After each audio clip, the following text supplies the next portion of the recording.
Welcome back. We are now joined by Sports Information Director Clark Teuscher. Clark, as always, thanks for stopping by. Thanks for having me.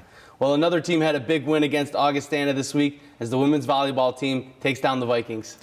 Yeah, they'd proven to kind of be an elusive first conference win at home. The last couple of matches hadn't gone quite so well, but they really, dominated play most of the night. Wound up winning 3-1. They not only get the win at home, but it's on senior night.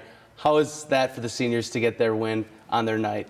Well, that's always good, and there's 6 seniors out of the 10, and they were only 10 that played last night, and they were all in that group playing quite a bit and contributing in their own ways. So for a group like that that's been as influential as it's been, it was certainly nice to see.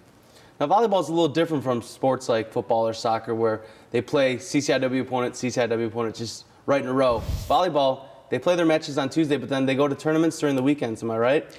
Yeah, and it's kind of an interesting dynamic because a lot of them will go to the same tournaments, but they won't play each other. So there's additional chances to scout and see what the other teams are doing. So it actually breeds a new level of familiarity when you're able to just kind of sit there and watch the other team play in person. How many games does the team get in a typical tournament? It depends. Usually it's most of the tournaments are 2 days, and you'll get probably 4 matches in. There's some variations. You might go to a single-day tournament and play 2 or 3 times, but most of the time you'll get 4 matches in a weekend. Another team's in the middle of CCIW play. The men's soccer team, they had a close one against Illinois Wesleyan this past weekend. Yeah, they wound up tying 2-2. They had a 2-0 lead at halftime, conceded what had been kind of a controversial call for a penalty kick late in the game.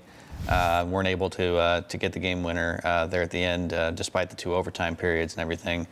Certainly a showing that a couple of years ago they would have been very happy with, right. But the team has gotten better and really was hoping for a win on that one. But they were able to get the tie and avoid taking a loss there, which would have been pretty damaging. So they head into a very tough week this week with Elmhurst and Wheaton. Yeah, it seems with the start this team has had, their expectations have sort of risen during the year. Well, I think that was inevitable. You win 9 of your first 11 games. You're going to set your sights a little higher. And that was one of the things that they were looking at the beginning of the season anyway, was improving their standing in the conference. So this is their chance to start doing that. It's not just the wins that are coming. They also lead the conference in goals, assists, and total points. Did anybody see that coming before the season started? No, and it's with the way they play is more of a defensive-oriented game because that's where their strength is. Right. But with that group playing as well as they've been playing, it's been able to feed some extra opportunities on the offensive end. And they came off their previous week had been a pretty high-scoring week, so it kind of boosted those totals up a little bit. But definitely good to see the offense when really it's been the defense that was expected to hold everything together for them. Well, the defense hasn't been too shabby. They already have more shutouts than they had last year. And this is really the first team that's all Coach Matt Klosterman's recruits. What's that say about the program he's put together? Well, it says that he's recruiting good kids who are good soccer players and who are hard workers, and that's kind of the charge that he had when he first took over the program, and they hadn't won a single game the year before that. So he's elevated the caliber of person that it takes to compete for that program and the caliber of player as well. The men's cross-country team doesn't send its top runners, but still able to manage a third-place finish at Benedictine this Saturday. Yeah, it kind of shows the depth of the program. You have guys who are 15, 16, 17 down on the roster that are able to finish pretty highly against varsity teams.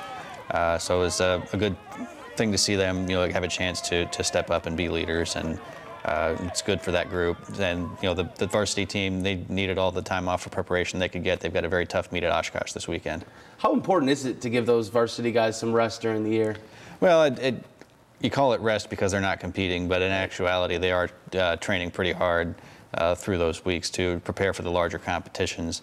And you're getting down to the point where you're trying to decide who your final, the last couple of spots on your varsity roster are going to be. So every ounce of preparation that you can get is going to help.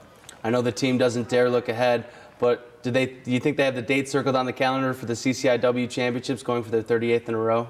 Well, I think that one's always on there, and it's certainly a very point of great pride for the program that they've been able to win it that many years in a row. And that you're looking at a team in Augustana College who's ranked 10th and has finished second all these times, and then they would certainly like to break that string there. So they're going to have to come ready for it. There's going to be This weekend at Oshkosh, there's going to be 11 teams that are ranked in the most recent rankings up against them, and it's going to be on the same course that they're hosting the national championships on this year. So I don't think there's any danger of looking ahead. They've certainly got a big mountain to climb in front of them this weekend. Clark, thanks for stopping by. Thank you. That's all the time we have for this edition of the Red Zone. Make sure to check in next time as we keep you up to date on the Cardinals matchup with Milliken. I'm Mark Dahlquist. See you next week.